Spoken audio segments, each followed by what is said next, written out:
Hi, good morning. Welcome to the Health Equity in Action Libraries, Communities, Opportunities, a summit hosted by the American Library Association Social Responsibilities Roundtable, or CERT for short. CERT believes that libraries and librarians must center social responsibility by recognizing and helping to solve social problems and inequities to work for the common good. My name is Alicia Columbell. I will be our moderator for this session today, and I'm joined on chat by Julie as well as our tech person, April. To enable captions, please click More in the right bottom of the screen and then click Show Captions. Our session today will be recorded and the recording will be available on our website within a few weeks. This session focuses on Disability Justice 101, and we are joined by Krystal Kavita Jagoo, who is the founder of Intersectional Equity Insights, also a past registered social worker of 15 years, who remains an equity practitioner, educator, and artist. Um, we will be taking questions for our presenter at the end of the presentation, so please use the Q&A to pose questions as we go along. You can do this at any time throughout the presentation, and please reserve the chat to relay any tech issues, resource shares, or appreciation for our presenter today. So with that, I'm going to turn it over to Krystal. Thank you for being with us this morning. Good morning, folks. I'm Krystal, and I am so glad that you have joined us today. As Alicia has said, I will be presenting on Disability Justice 101, which maybe you know a little bit about disability justice already, or maybe it is completely new to you. But my hope is that by the time you leave today, you will know a bit more. So this is our agenda. I start all my sessions with a land acknowledgement. I'll talk a little bit about my entry into disability justice work. Then we will look specifically at the framework of the 10 disability justice principles. Then I will contextualize this work in terms of this political moment and what that means at this time. And finally, we will have some time for Q&A. So I wish to acknowledge this land on which I reside.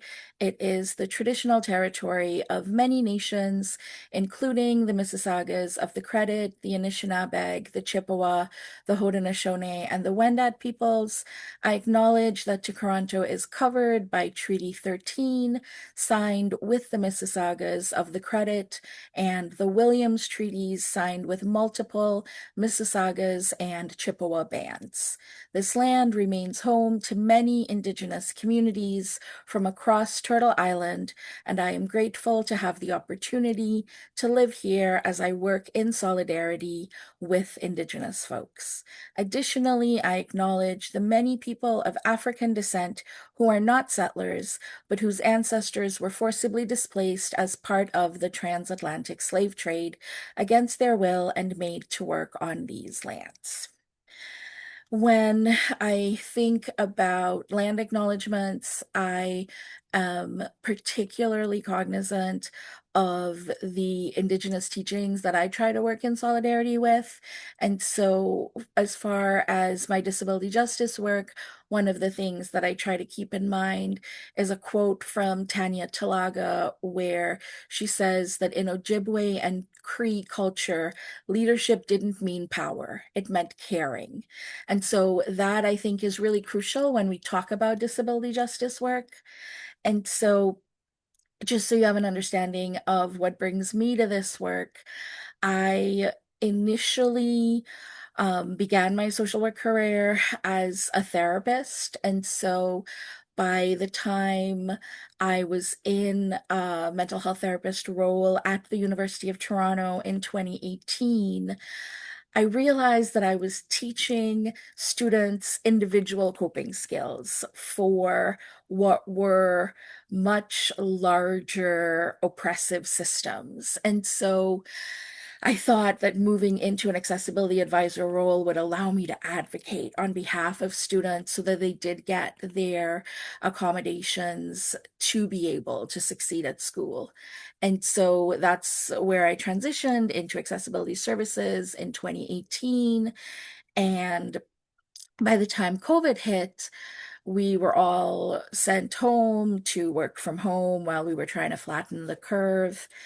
And it was during that time that I lost access to my weekly chiropractor. And so I had months of pain, which made it harder for me to function. And I really had to reckon with the fact that I had long been disabled, even though I had never thought that was a label I could claim. And there's a lot tied up in that. So I wrote about it in a Huffington Post essay in 2020 because I was really concerned about students who were internalizing their struggles during the pandemic as like them being a failure rather than the fact that a lot of us were struggling with the uncertainty. And so, even though I never named the institution in my essay, they saw that as a faux pas, and that is what ramped up white supremacist workplace harassment, which eventually led to constructive dismissal by 2021. And so my entry into this work initially was to work in solidarity with disabled folks before realizing that included me. And so um, I feel really strongly that this work is vital for all of our communities, and hopefully, I will be able to introduce you to that in the next bit. So, the next slide is one that I use in all my sessions, which is something that I really think is crucial to prioritize access. So, please use the space you are in as you need or prefer. Sit in chairs or sit on the floor, pace, lay down, rock, flap, spin, move around, move in, out, and around your space, communicate with your body, add questions or comments in Zoom. Feel free to engage by listening, reflecting, etc. Below the text is a blue bench, which states, I'd rather be sitting, sit if you agree. And it comes from a Shannon Finnegan art piece, Do You Want Us Here or Not? And so when we think about disability justice, we really are aware that not all disabilities are visible, and there may be lots of folks who are interacting with you who you may not know are disabled, and it's something that would be helpful to keep in mind in how we engage with one another. And so this slide was inspired by the work of Nikki Shafula and Shreya Delgado Shah. The other thing I like to say early on is something that I first heard Kai Cheng Tong say in a workshop, which is if there's something you can do to make yourself even 10% more comfortable, please do not hesitate to do that. So for some of you, that might mean putting on or taking off a layer of clothing. It might mean adjusting the temperature in your space. Whatever it is, please attend to your needs. Another slide that I've started using in the last year or so is this one, which shows a pain severity scale and a tiredness or fatigue scale.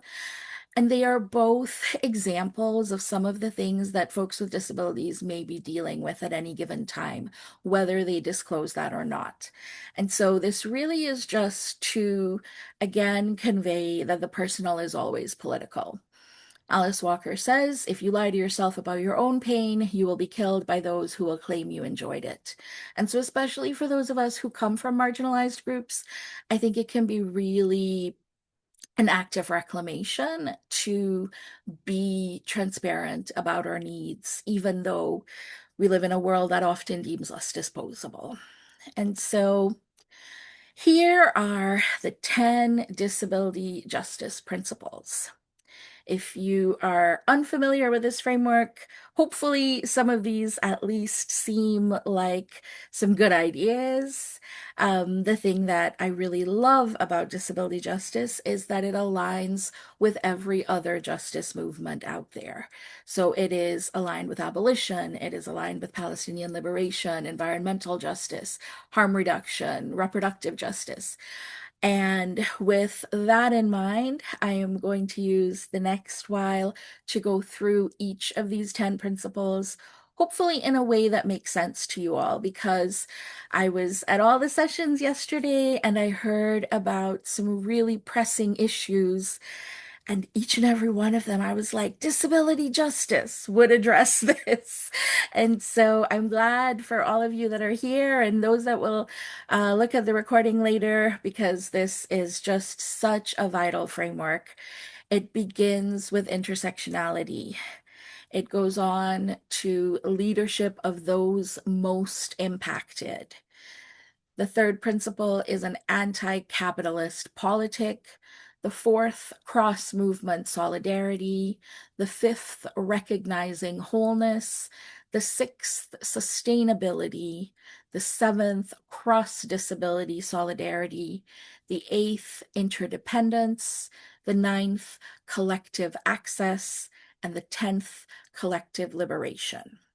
So we'll start with intersectionality, which states we do not live single issue lives. And this comes from Audre Lorde. I love Audre Lorde. Many of you may also love Audre Lorde. And this first principle says ableism coupled with white supremacy, supported by capitalism, underscored by heteropatriarchy, has rendered the vast majority of the world invalid. And so the whole point of intersectionality is understanding that we are never just one aspect of our identity. And for some of us, these various aspects of our identity can multiply against us in terms of the oppression that we may face. And that leads us nicely into the second principle, leadership of those most impacted. This quote from Aurora Levins Morales says, "We are led by those who most know these systems." And so, if you understand an intersectional lens, then you will understand why the people who are most impacted by oppression are going to be the ones that we want at the front of these movements. In terms of these two principles, they really set the stage for all the others that come after, because it understands that our ability to conceptualize and strategize is going to be informed by lived experience. And if we have lived experience of marginalization, we are much better suited to confront and oppose those systems, especially because we're not likely to be as complicit in these systems. And so we tend to be much more motivated to address these issues. We will make our way to the next couple of principles. So, number 3 is an anti capitalist politic. This states in an economy that sees land and humans as components of profit, we are anti capitalist by the nature of having non conforming body minds. So, part of the disability justice framework is understanding that for a lot of us, our bodies and our minds are interconnected in a way that we can't necessarily separate. You know, if we think of just day-to-day examples, so often what is happening in your body will impact what is happening in your mind, and what is happening in your mind can impact what is happening in your body. And so I think when we talk about an anti-capitalist politic, it is really crucial to have a class consciousness when we consider disability justice work, because I think this is a particular time when we are extremely aware that there are no ethical billionaires. We understand that the interests of corporations are not usually aligned with the interests of the masses. And so an anti-capitalist politic really understands that capitalism is usually not a good framework for meeting the needs of folks who are disabled, and not much more if you're also oppressed in other ways. The fourth principle, which again connects to all the others, is commitment to cross-movement organizing. So it states shifting how social justice movements understand disability and contextualize ableism. Disability justice lends itself to politics of alliance. And so, again, like I said at the beginning, disability justice aligns with all of these other justice movements. And part of being committed to disability justice work is going to be being committed to Palestinian liberation, being committed to reproductive justice, being committed to abolition, being committed to environmental justice. It means really understanding how all of these things intersect. And so we make our way to 5 and 6. So number 5 says recognizing wholeness. People have inherent worth outside of commodity relations and capitalist notions of productivity. Each person is full of history and life experience. So again, as we understand that our body minds may differ from one another, we acknowledge that we are all whole human beings. And just based on the fact that we are alive, we are here, we have value, whether or not we can keep up with capitalist levels of productivity or not.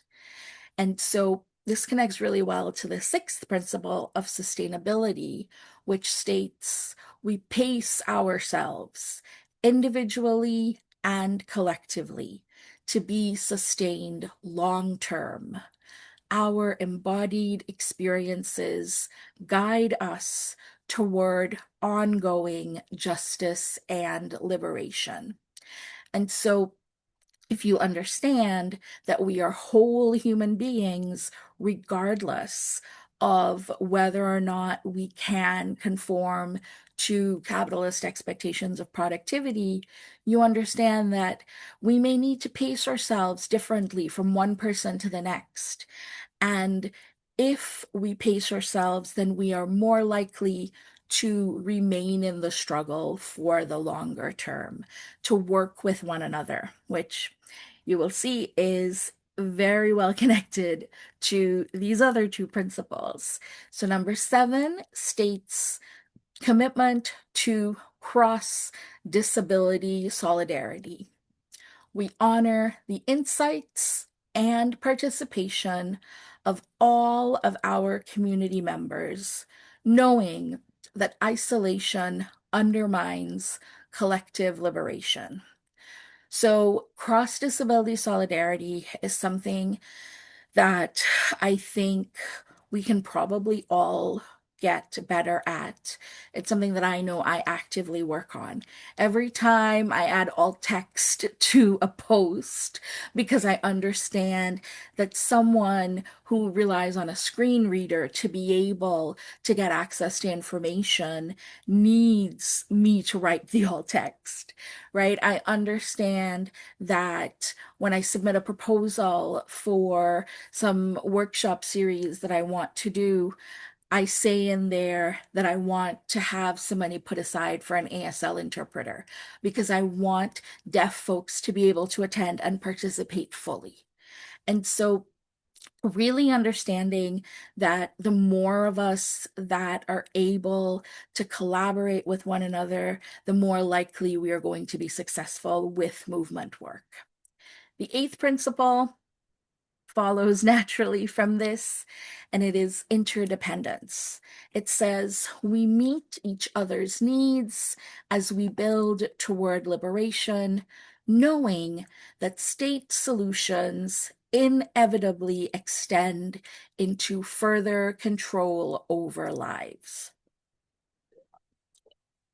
Like I said earlier, this is a particularly potent political landscape that lets us know that state solutions fail us regularly. And disability justice understands that from the beginning. And so that is why interdependence is part of these 10 principles, because we need to work together. We understand that unless we can work together, we will not achieve the things that we want to do.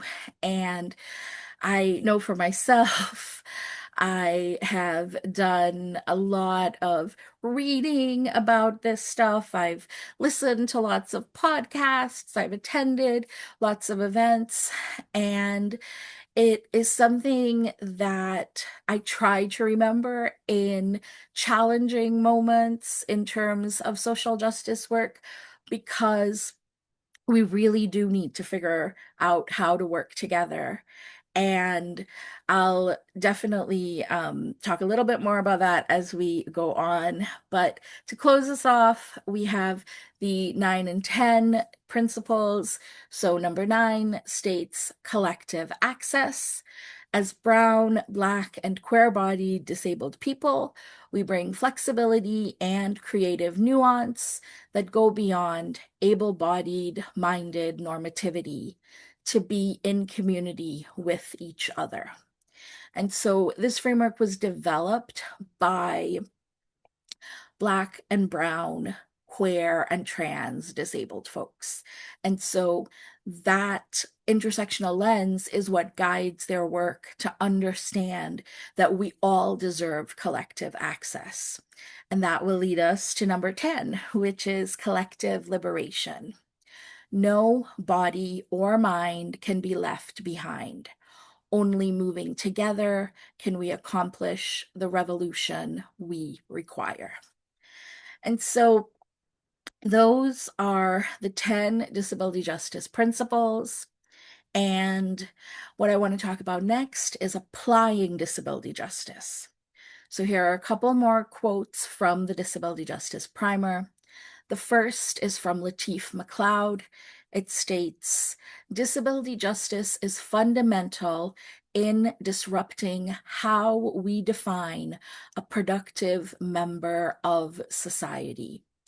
DJ also clearly challenges gender roles in terms of what it means to be a traditional male. And especially at this time where we are seeing some terrible examples of how traditional males behave, I think this is a great moment to see the value in a framework like disability justice. The next quote on this slide is from Leslie Fry.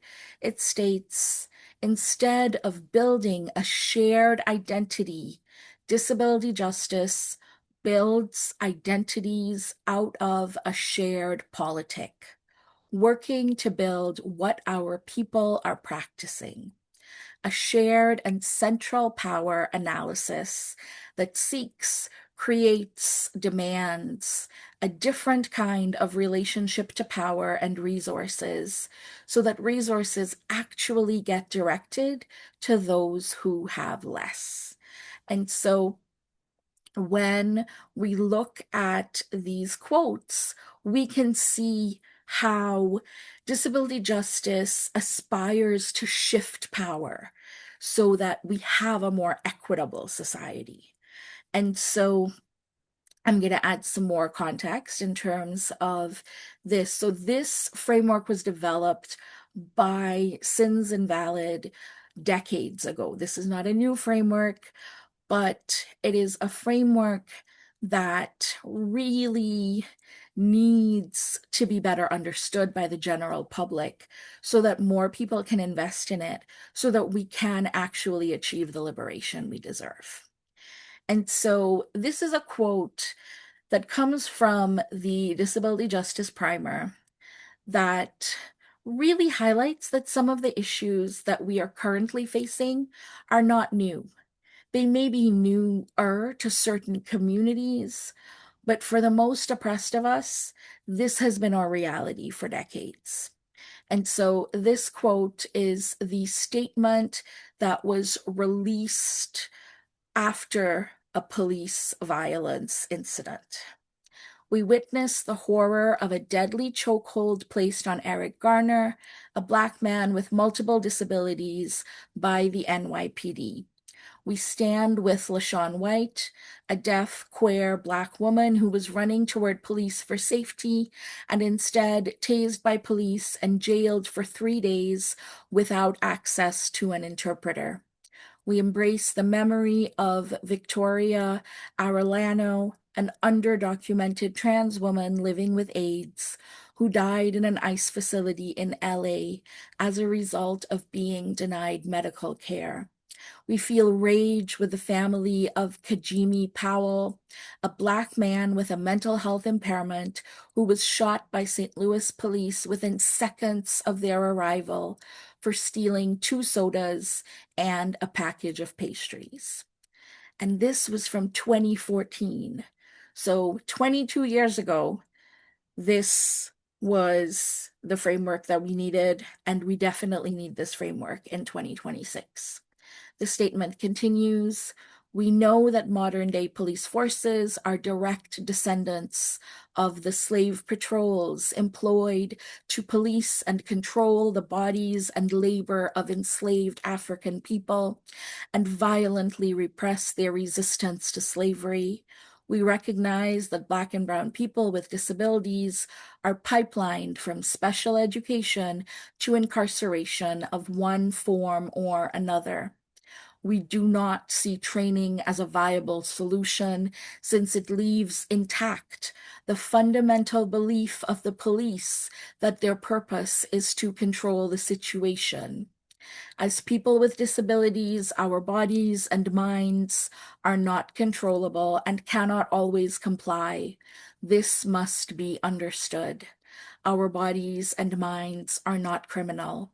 We are unique and we celebrate our complexities. To further contextualize this moment, I want to say that disability justice is always going to be aligned with Palestinian liberation.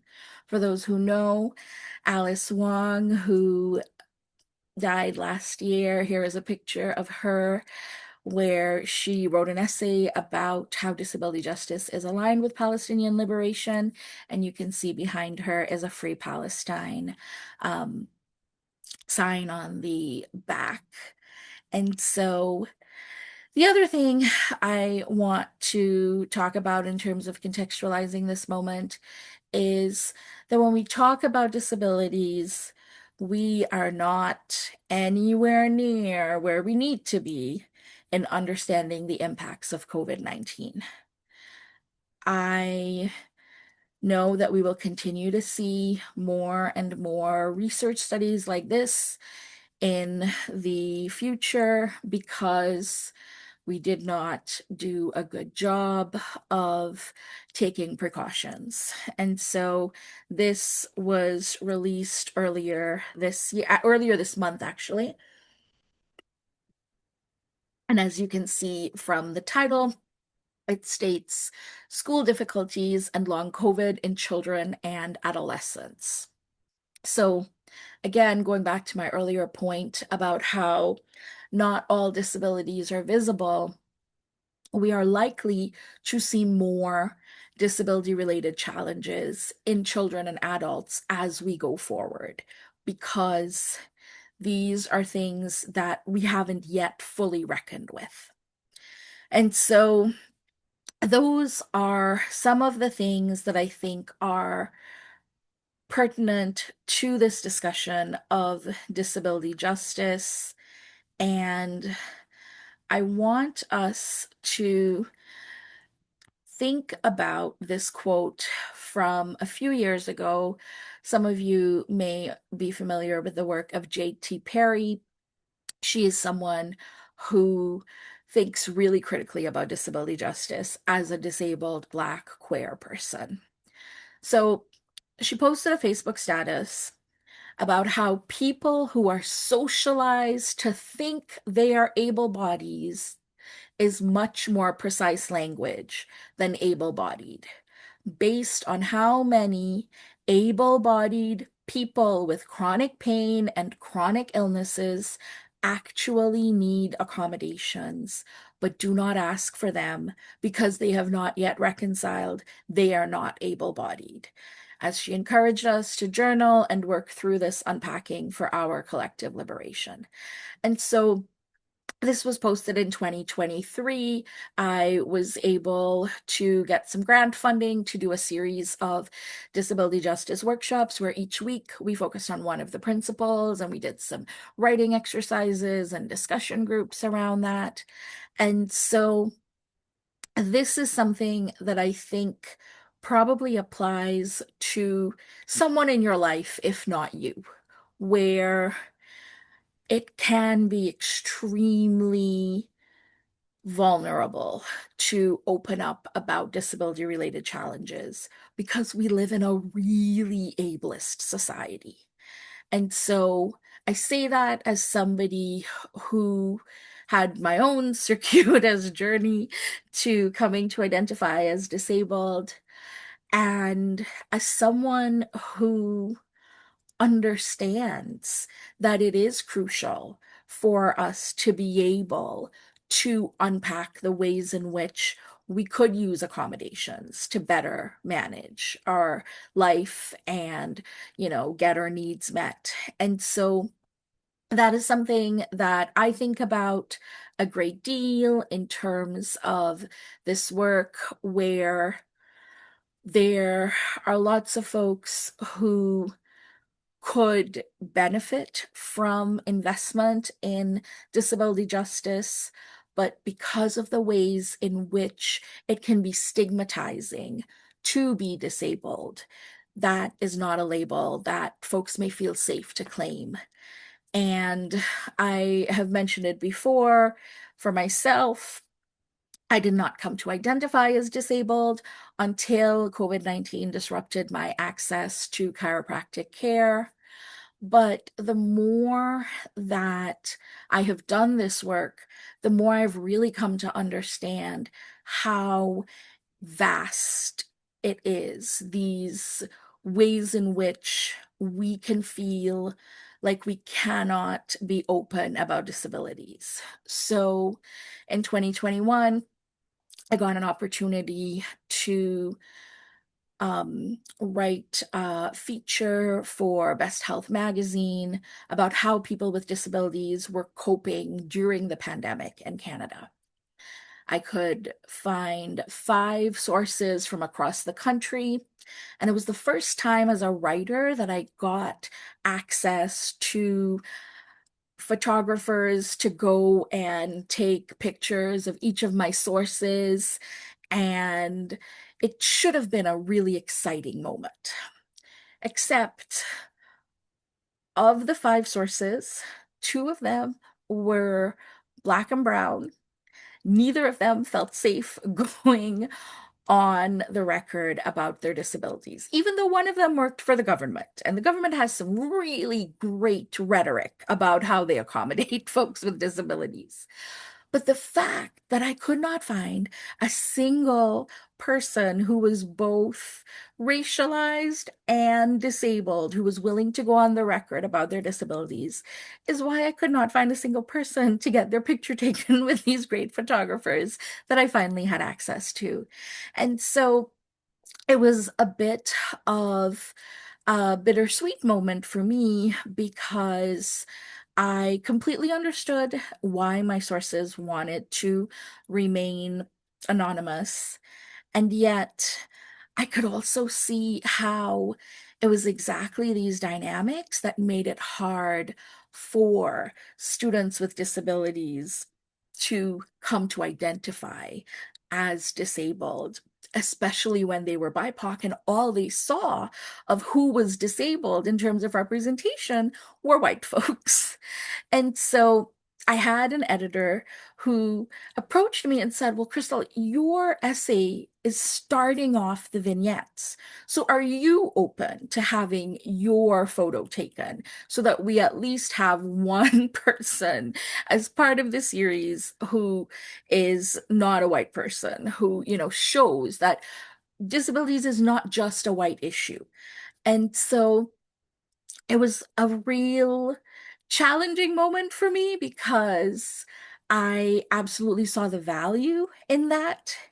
And yet, I was at my heaviest and my grayest in my whole entire life because we had lost access to the things that we had come to rely on during the pandemic. And so I really did not love the idea of who I assumed would be a skinny white woman photographer taking a photo of me.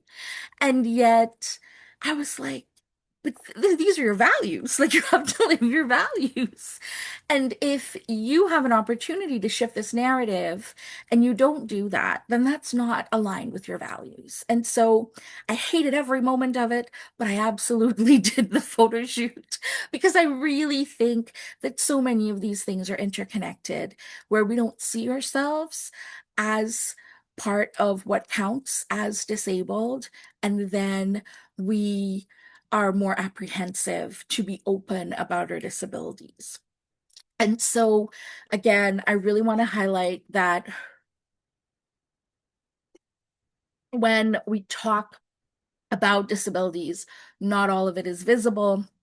And especially if you are oppressed in other ways, like based on race or gender or being undocumented, you may be that much more hesitant to identify as disabled. And so, especially at a time when there are a lot of really harsh statements being made about politicians who are acting very badly, I want to gently let folks know that it is possible to critique these very bad men without being ableist.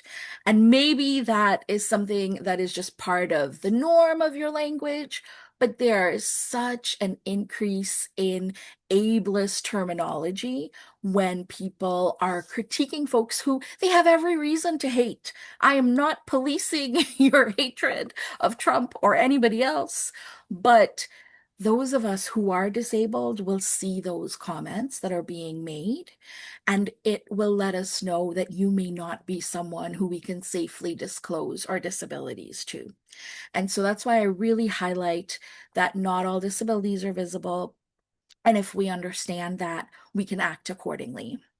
And so, on that note, the other thing that I want to share that isn't specifically about disability justice, but it is something that I think can be really helpful to think about, which is the social change ecosystem.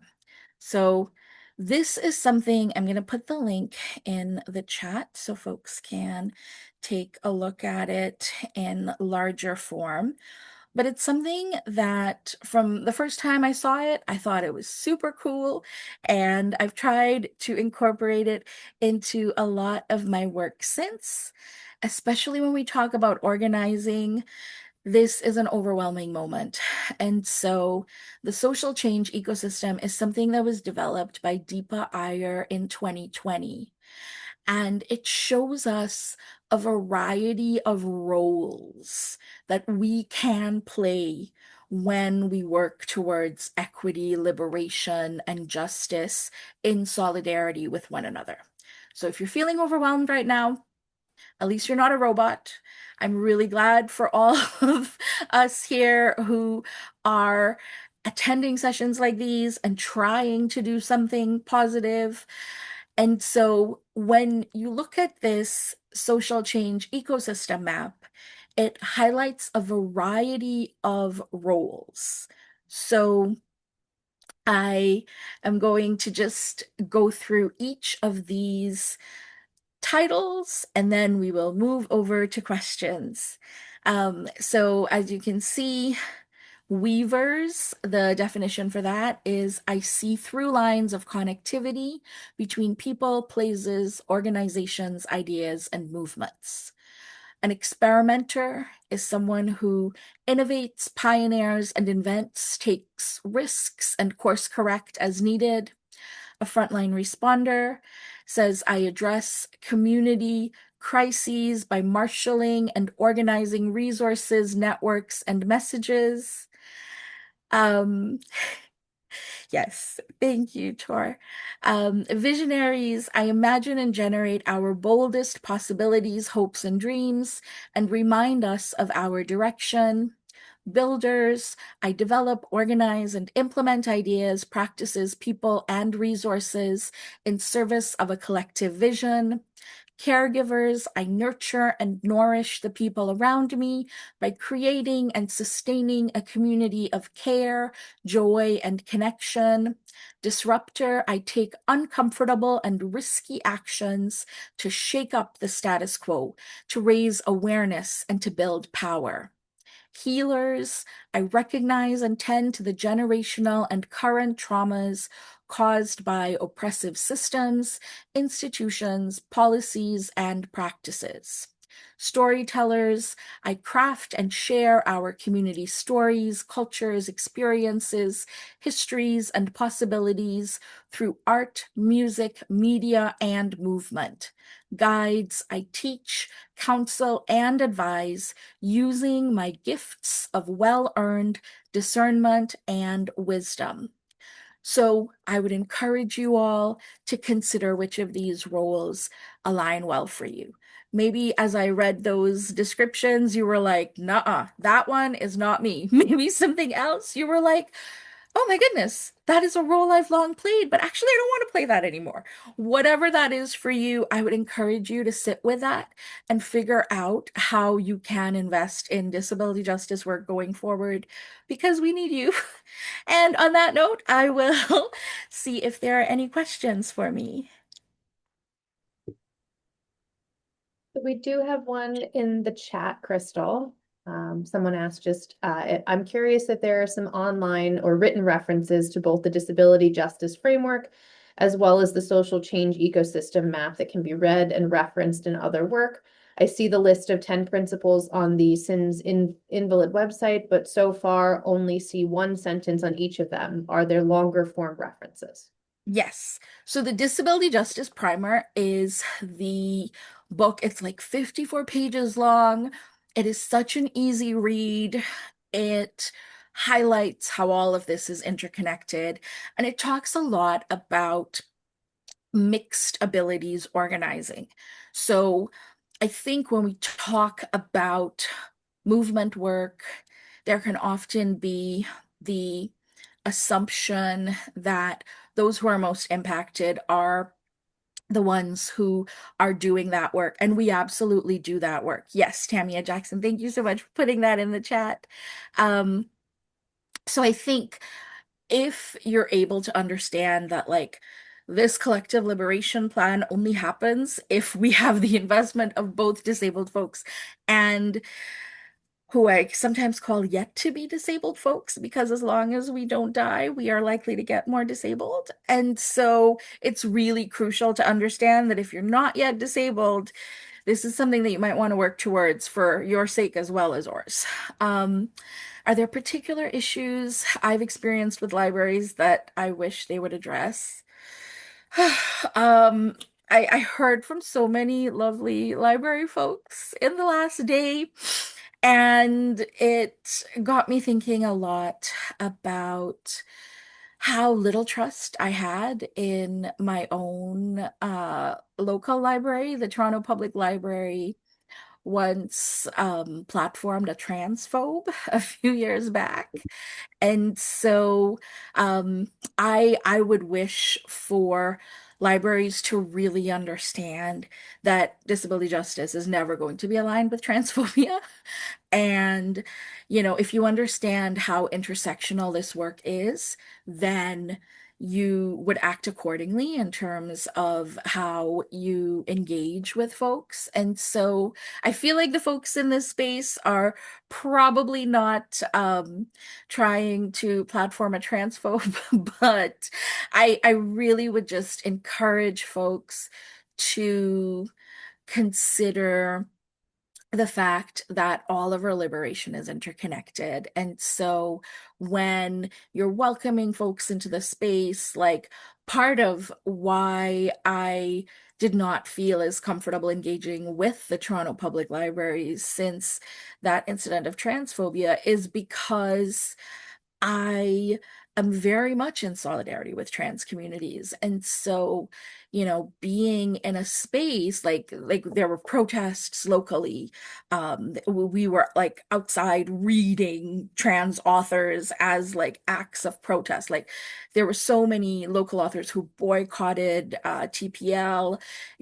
It's again, all of this is interconnected. And so I think that we've seen the ways in which libraries can be really vital spaces for public good. And I think that is where, maybe you're introducing somebody to the disability justice framework. Maybe you are incorporating the disability justice framework in some of your learning materials. But whatever it is, wherever your space is in this work, there's always a way to find a way to really integrate that lens into your work. I'm just going to make sure I'm caught up. Mike, thanks for putting the link. And Alicia says, how can we shift from including disabled people to centering them in leadership? I think that is a really ambitious question. I think that I think the real entry point into any of this is being open to listening and learning. And I say that as someone who, when I started working at the University of Toronto, I had already associated it with the institution that gave tenure to Jordan Peterson. So I did not go in there with any idealistic thoughts about the institution. But when I transferred into accessibilities, the fact that they called themselves an equity office, that really made me believe that they would be open to learning how to do better. And they were really good at saying stuff like that. But when actually given that feedback, they were not actually working in good faith. And I think this is what happens a lot of the times where these institutions are saying certain things because maybe that is what is expected of them under corporate social responsibility norms. But if you listen, if someone takes the time to let you know that there is a way for you to do better in terms of serving disabled communities, you need to be open to listening to that feedback, and you need to be willing to do better, right? Like if you're able to actually listen and actually work in solidarity with these groups, that's where you can build the trust. That's where you can have these coalitions of people who have the lived experience of oppression and the people who are willing to distribute their power in some way, to work together rather than it just being something performative. I see Beth's question. Institutions are saying certain things because maybe that is what is expected of them under corporate social responsibility norms. Yeah, and I think that's the thing. Like when I think of the role that I was in, like if only that department would have listened when I said, like, all of these BIPOC students are requesting to be transferred to me as their advisor. Like, what does that say about the other folks on our team, right? Like, maybe there are larger issues here that need to be talked about, because if we are hearing from so many groups who are facing racism as it aligns with ableism, then it is really crucial for us to listen. But that's where instead of seeing the problem that I was bringing forward, they made me the problem. I don't know how many of you may be familiar with that woman of color framework, or not framework, sorry, flowchart, which shows how that tends to go where, again, so much of it has to do with performative work. Nicolette, I had a similar question. Alicia, I feel that visibly and vocally disabled folks are rarely in formal leadership. Yeah. And I think that speaks to the insidiousness of ableism, right? Christy says, I think meaningful change can happen when we commit to doing right by oppressed populations We than al- we about, also have a yeah, question in respecting the the legal Q&A context. too. Yes, Yeah. please go ahead, Alicia. Um, would it be possible to elaborate more on Principle 8 or interdependence and how state solutions inevitably extend into further control over lives? I admit I know I haven't learned or read enough about this, so I'm sorry if it's wasting your time, but I wonder if you believe that there can be a day far into the future where that's not inevitably the case. Thank you. And I can put that in the chat so you can see Yes, this too. please. I think so. When we talk about interdependence, what I really want to highlight is that whether or not we recognize it, we are likely all interdependent in the sense that we don't all grow our own food, cook our own food, you know, build our own cars that we drive ourselves, right? Like all of that, there is some degree of interdependence. But when we live in a society that really promotes independence, what happens is that we don't see those examples of us not all being independent, but it is disabled folks who get pathologized for needing to depend on others.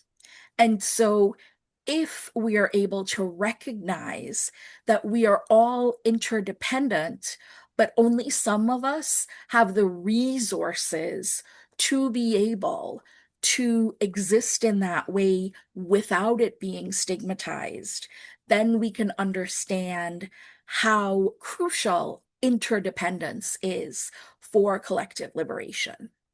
Now, as far as state solutions and how they can end up being about control rather than support, personally, I've just experienced way too much trauma at the hands of highly bureaucratic organizations to have a great deal of trust in any state solutions being as much of a support, however far we go into the future.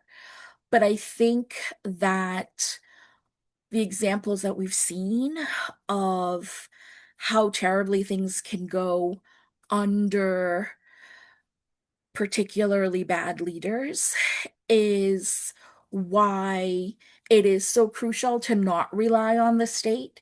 Because if we can see so many decades of progress completely decimated by one, you know, political situation, then it really shows us that state solutions are not going to provide what we need.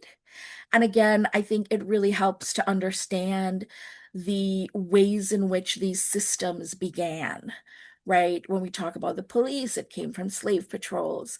When we talk about how things are ramped up with ICE right now, again, very much scary to think about giving more power to uh, an entity that maybe once upon a time there might have been more trust in terms of how they were handling your information, but we're seeing really bad examples of, For the sake you of know, time, Crystal, we have a couple more questions and very yes. few minutes left. Okay. I just wanted to note, Beth in the chat had said that there's also this feeling that if you're a leader with a disability, that you cannot ask for accommodations because leaders are supposed to be strong. And disability So justice would absolutely tell you otherwise. yes. Yeah. And then we did have wondering if you could speak into how Full X can apply these principles to households. You spoke about men. A part I missed what you were saying. How can families move to have more equality or equity when one adult lives with a disability and needs the other person slash man to work less or sacrifice career? Even though the not yet disabled person feels they have been plenty generous by allowing the disabled person to have some interests they get to play around with. So I So, think when we talk about households, again, so much of this has to do with disrupting some of these norms, right? When we think of gender roles, I think there are certain expectations that would be considered what a traditional male does or a traditional female does. And disability justice really just blows all of that out of the water. It says that we are unique and we understand that those kinds of binary notions of gender and expectations do not, they've never met the needs of all folks. And often they have been used as a tool of oppression. And so, if we understand that, then that's why we're growing our networks beyond just the people that we live with to have those communities where people are working together. So maybe you're not getting all your needs met by your partner. Maybe you are reaching out to your neighbors for support. Maybe there's some family member who comes, to help you with certain tasks that you can't keep up with. But again, that is where the more folks that are a part of this work, then we can really do that capacity building with one another. and I said, we'll try to get to the last question. Yes. We are independent by virtue of sharing air in the ongoing pandemic and now also with AI, interdependent, excuse me, by virtue of sharing air in the ongoing pandemic and now also with AI data centers polluting the air in majority poor Black areas, at least here in the US. I Yes. enact disability justice in my daily life by wearing an N95 in public spaces to reduce risk of infecting others with COVID and airborne diseases. I'm not sure if that's a question or just more of inquiring about that. Yeah, I would absolutely agree with Christy in terms of that A statement. comment. There she said. Yes, absolutely. And yeah, I would say, what are those small ways that you can invest in this? Is it about having masks available if you are hosting an event?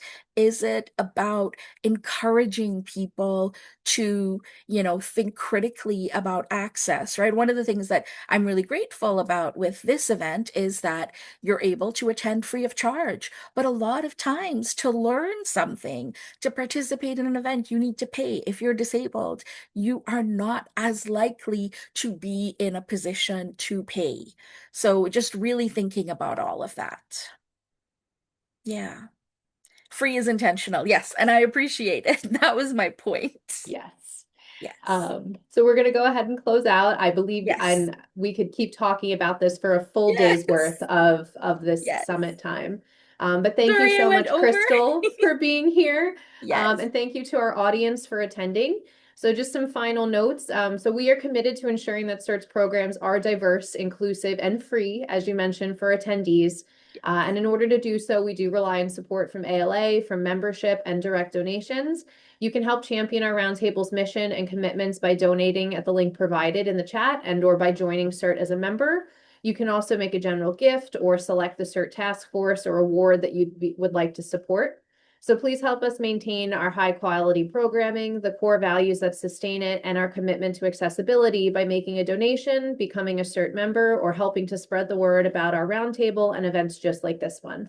So thank you all. Our next session today is going to be coming up very shortly, and it is from research to reciprocity, enhancing access to library services. So I hope that you can join us. And again, thank you so much, Krystal, for all of the information today and lending us your personal experience and perspectives.